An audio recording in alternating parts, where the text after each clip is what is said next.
Let's begin now by looking at what we mean by equivalent ratios and what they let us do. Suppose, for example, I had two sections of Math 86, for example, one on the internet and one on television. In the internet section, section 1, I had 36 men and 48 women. The television section was a little bit smaller with only 24 men and 32 women. But let's look at the ratio of men to women in each of those sections. When we take a ratio, we do a fraction, the number of men to the number of women. In section 1, I would have 36 men to 48 women, and I find that if I look at that as a fraction, there is a common factor of 12 between 36 and 48, so that I can reduce that fraction to 3/4. In section 2, I have 24 men and 32 women. I see that there's a common factor of 8 there between the 24 and 32. When I reduce that to lowest terms, I find that that ratio is exactly the same. 3 men for every 4 women in either of those classes. There is a way of specifying that. There's a specific name for it.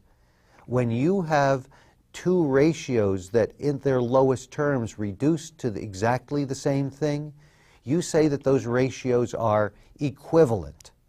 Very important term. Equivalent ratios. They reduce as a fraction to exactly the same fraction. And then we can use this in a very powerful way. We have a statement called a proportion, and this proportion says that if you put an equal sign between them, you say that those two ratios are equivalent. We put an equal sign there, and for example, we can say that there is a relationship between hat size and shoe size, so that John's hat size is to his shoe size as Sam's hat size is to Sam's shoe size. And what we're saying here are things, in this case, are scaling up and down. So the ratio of how long your foot is to how big your head is around, and I'm not saying that this is going to be absolutely true, because of course there's tremendous biological variation, but typically the bigger you are, the bigger everything is. So what we have here is a proportion that asserts that those two ratios, hat size to shoe size, are absolutely equivalent. Let's see what we can do with that.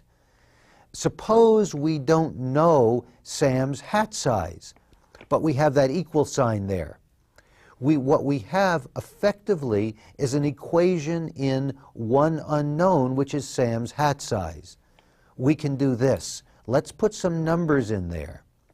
If it's true, if that equal sign is upheld, we have an equation that we can solve. Let's see how we would go about doing that. Let's say John wears a size 7 hat and has a size 10 shoe. We don't know what Sam's hat size is. I'll call that H for hat size. But we know that Sam wears a size 8 shoe. Notice that it's smaller than John's size 10 shoe. We would expect that H then is going to be, his hat size is going to be less than 7, which is John's hat size. Now we can solve this equation. Remember, the point of solving an equation is to get the unknown, in this case the hat size, by itself on one side or the other of the equation. Here, since I see that H is divided by 8, to get H by itself, what I would do then is multiply both sides of that equation by 8. Let's do that.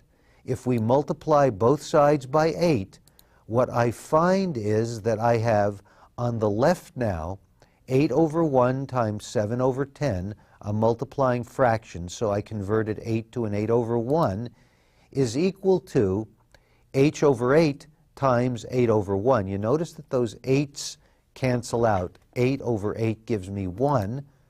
When I'm finally finished, I find that the hat size I can write as the improper fraction 56/10. Let's work with that a little bit more because we're talking about hat size. If we have 56/10, I could convert that to a decimal and find that h is equal to 5.6, about 5.5.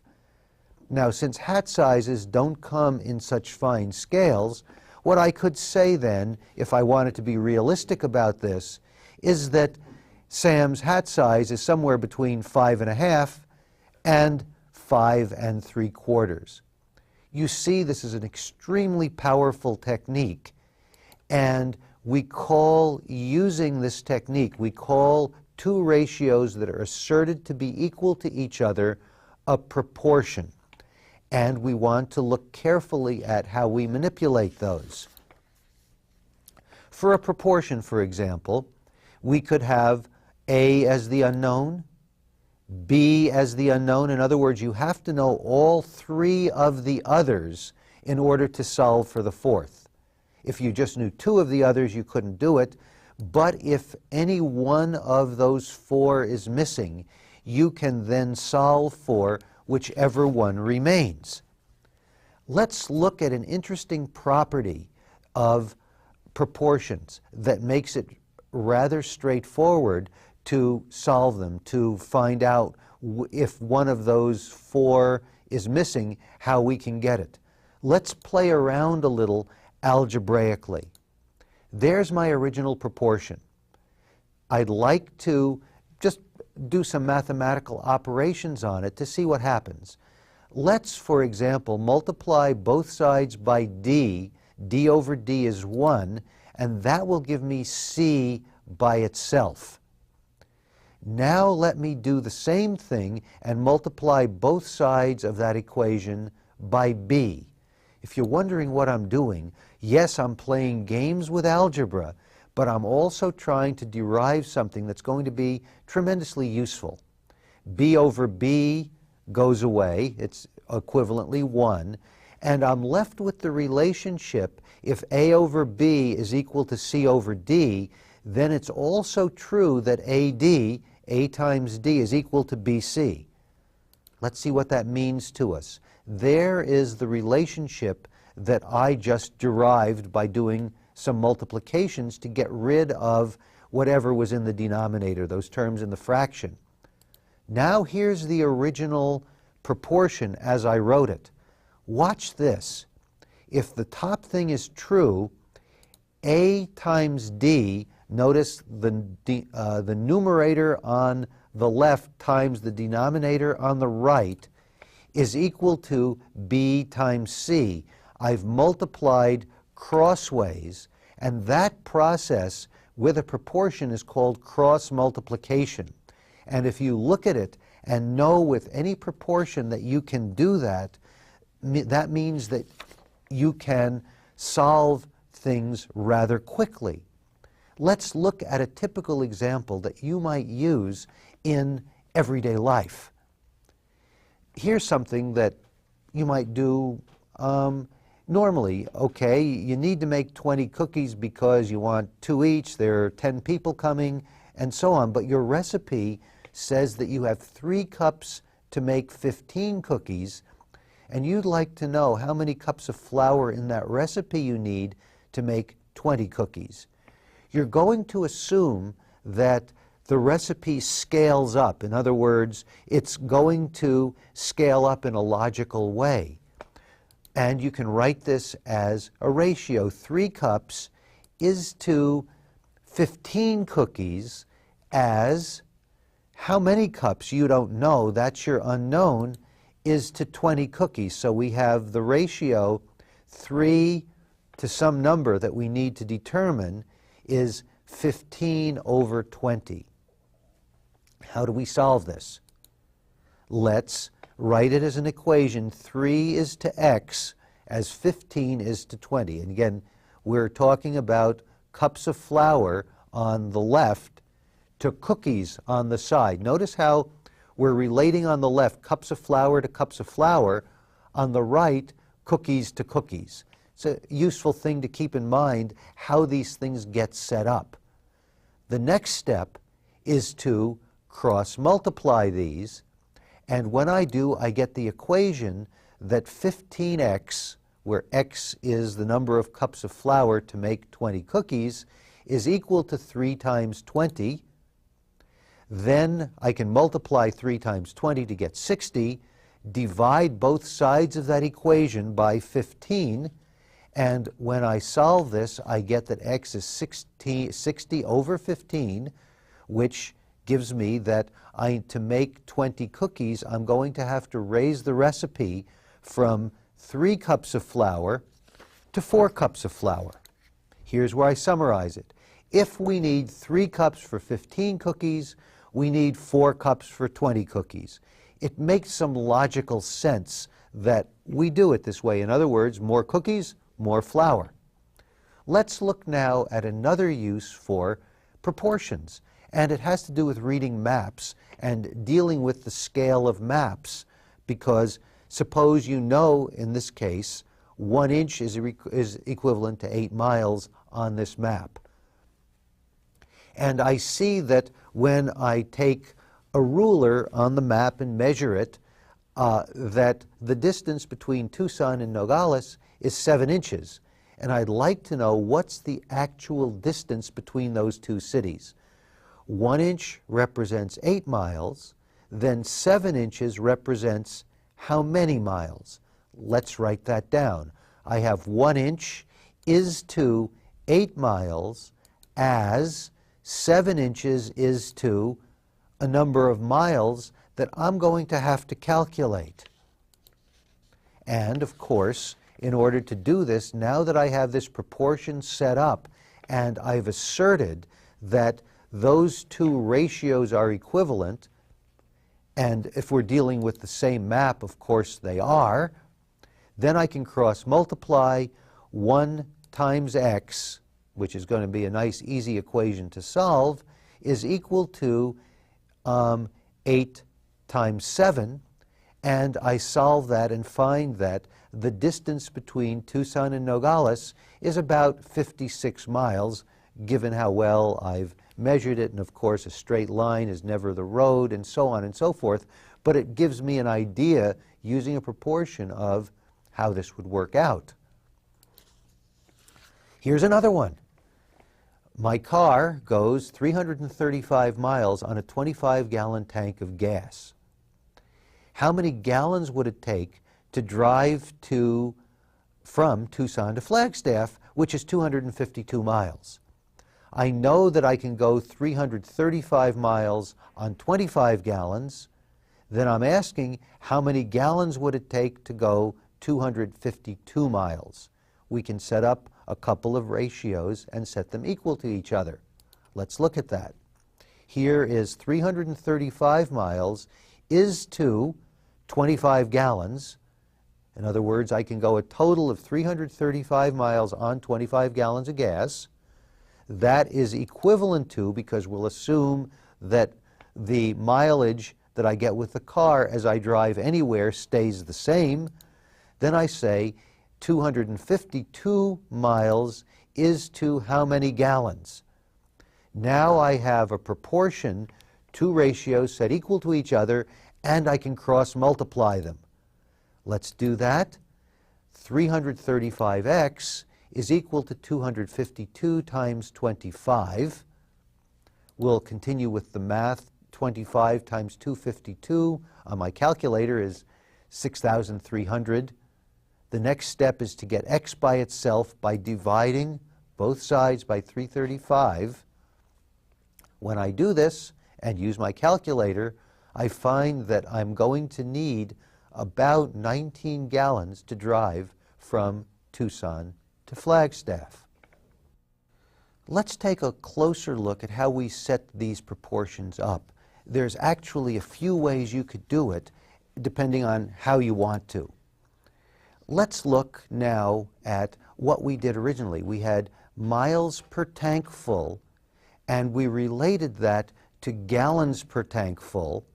Then we underneath had the relationship to Flagstaff, miles to Flagstaff over, and then gallons to Flagstaff. So we set it up, miles per tank full, miles to Flagstaff, gallons per tank full, gallons to Flagstaff. We took the ratio, equivalent ratios of miles over miles to gallons over gallons. And that will work fine as long as we were careful to set it up so that things were consistent. I have stuff related to a full tank in the numerator, stuff related to Flagstaff in the denominator. I could do this a different way and get exactly the same answer. What I could do is take miles per full tank is to gallons per full tank as miles to Flagstaff is to gallons to Flagstaff. In this case, I'm relating everything according to a tank as one ratio in terms of the miles and the gallons to a full tank, miles to gallons to Flagstaff as the side on the other ratio. Either of these will give you the correct answer as long as you keep the logic consistent. Miles is to miles as gallons is to gallons, or I could go the other way, miles per gallon in one case is the same ratio as miles per gallon in the other case. As you set these things up, you just need to map out a consistent way of doing it and follow the same pattern the whole way through. How many of you have ever painted your house and wondered how much paint you'll need? Proportions is a good way to do it. One room in my house contains 575 square feet of wall space. If one can covers 125 square feet, how many cans will I need to paint the room? I can do this using a proportion. One can is to 125 square feet as some number of cans that I need to determine is to the size of my wall, 575 square feet. 1 is to 125 as x is to 575. I know that this has to be the case because if one can, well, I'm assuming that one can is going to cover proportionately to as many cans as I use because I'm assuming I'm putting the paint on the same and I'm following the manufacturer's instructions. Now we can do the math. 1 is to 125 as x is to 575.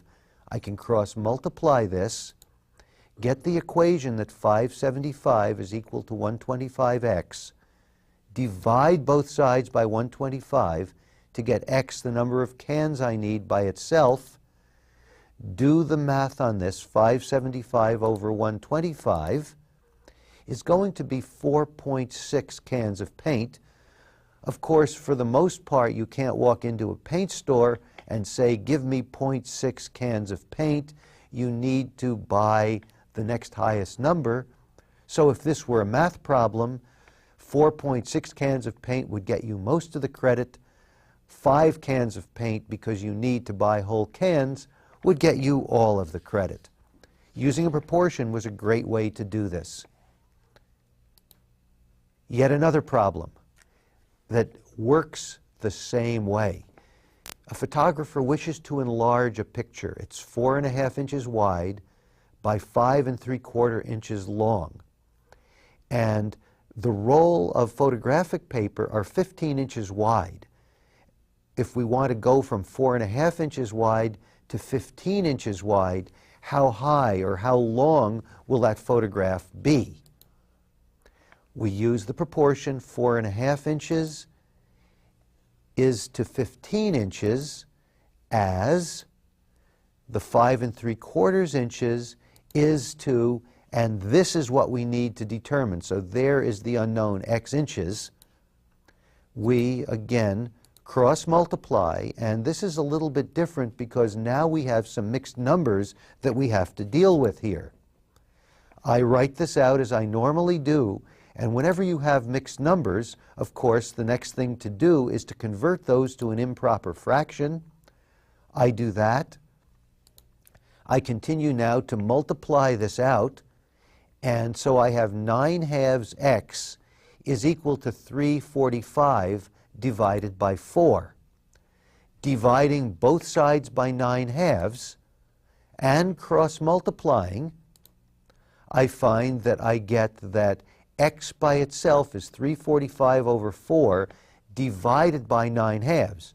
Remember, when we divide a fraction by another fraction, it's equivalent to inverting and multiplying the number you're dividing by.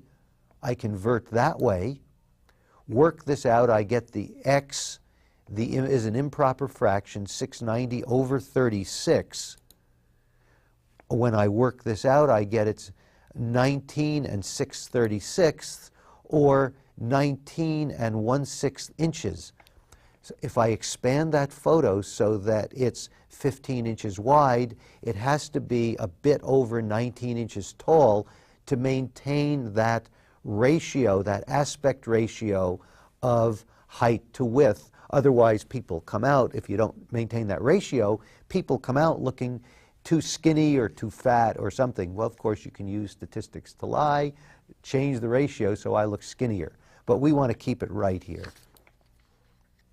So we see that keeping the thing proportional changes it from 4.5 inches to 15, from 5 3/4 to 19 and 1/6 inches. Let's now turn our attention to seeing how we can use this idea of proportion with geometrical figures. We're going to look at a particular type of geometrical figures, things that are called similar. And by this diagram, you can see what I mean. These triangles or parallelograms or hexagons look very similar to each other, except that they're scaled up or scaled down depending upon how you want to look at it. Let's look at a better definition for similar figures. We're going to say they have the same number of sides and that their equivalent angles are equal. For example, here are a couple of right triangles, and I see that the angles, all three angles for both triangles, are equivalent. I have one 90-degree angle, a 30, and a 60 for both of those triangles. They have three sides, and the equivalent angles are equal. Then I can say that these triangles are similar.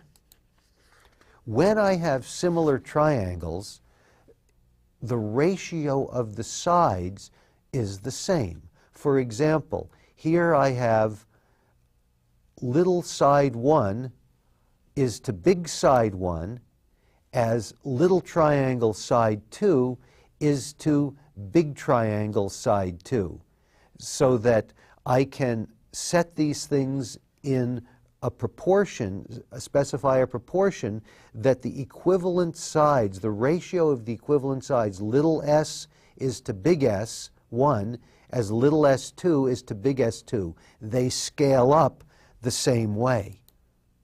And I can do the same thing, little s3 is to big S3. Those ratios stay the same as long as angle A in the little triangle equals angle A in the big triangle. Angle B in the little one is the same as angle B. Angle C is the same as angle C. And of course, triangles all have three sides. These triangles are similar, and they scale up appropriately. Let's again see, we can also say side 1 is to side 2 on one as side 1 is to side 2 on the other, and so forth. We have a set of ratios. If you know that two triangles or any geometrical figures are similar, same number of sides, same angles, then the lengths of all of the sides of one triangle, and I know the length of one side of the other triangle, then I can calculate the length of all of the remaining sides. Let's see how that would work.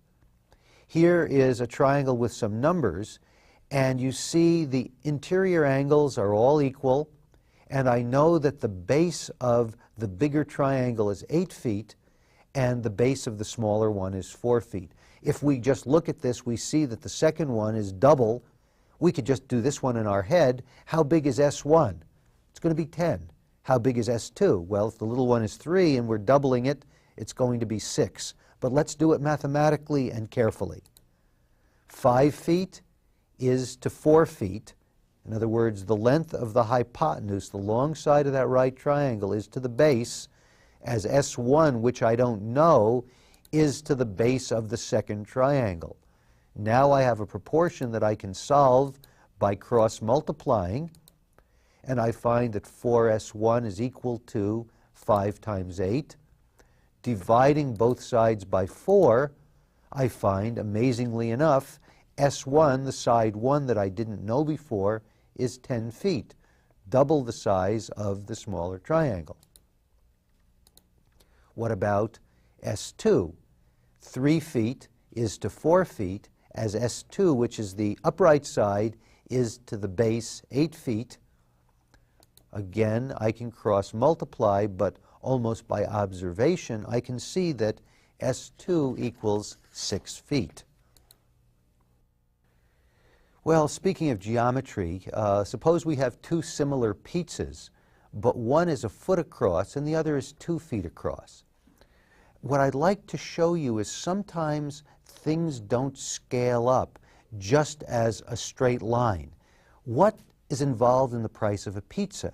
It doesn't depend as much on the width of the pizza as the cross-sectional area of the pizza. In other words, if I'm going to put cheese and sausage and mushrooms and all that stuff on a pizza, how far across it is doesn't matter as much as how big around the pizza is, how much area, how many square inches of pizza there are. And how would we calculate if I know I have to charge $5 for a 1-foot pizza?